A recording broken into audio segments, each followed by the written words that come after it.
Our main purpose for Manuka Health is to produce a natural product.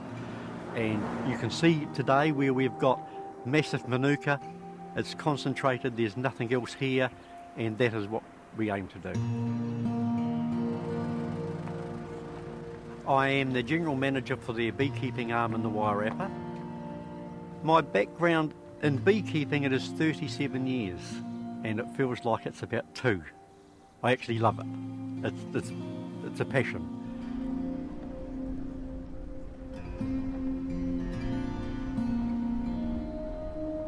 My family history in beekeeping goes back a long way. My daughter is now a beekeeper, and she's the 4th generation beekeeper, which is pretty good. You cannot leave beekeeping, it's in your blood. My wife is in the firm, she's right up with it, she knows as much about beekeeping as I do.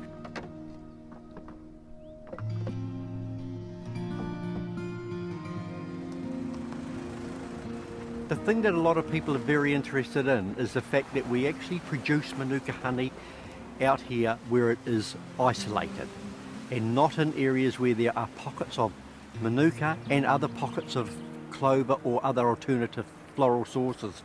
We produce 100% Manuka. This particular block here is called Mount Adams, and it used to be run with sheep farming. It was cleared and they ran sheep. The land is not used for anything else other than bee farming now. We call it our bee farm because that's solely what we were actually doing here. It's remote. The soil is very sour, and that is what the Manuka loves to grow in. It's the only place that we're likely to find soil so sour because of no fertiliser. The lead up to the honey flow for the Manuka, we need to have the Manuka with wet feet, so it's got to come through the spring with nice wet feet. But once the Manuka starts flowering, we need to have some warm weather for the nectar to flow into the top of the flower. The weeks leading up to harvest would be the most nerve-wracking weeks I have in my whole year. I can handle my staff, I can handle everything, but I can't handle the weather.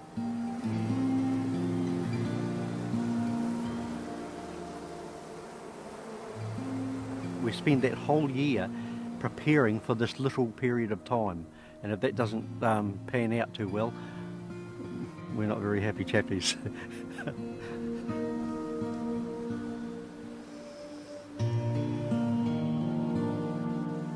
The Manuka starts flowering about the middle of November. The flower starts at the very top of the Manuka tree and it slowly works its way down. So you can see on here, once the flower opens and the nectar flows and the nectar sits into the very tip of the flower, the bees come along, suck that out, take that into their little honey sac, take that back to their hives.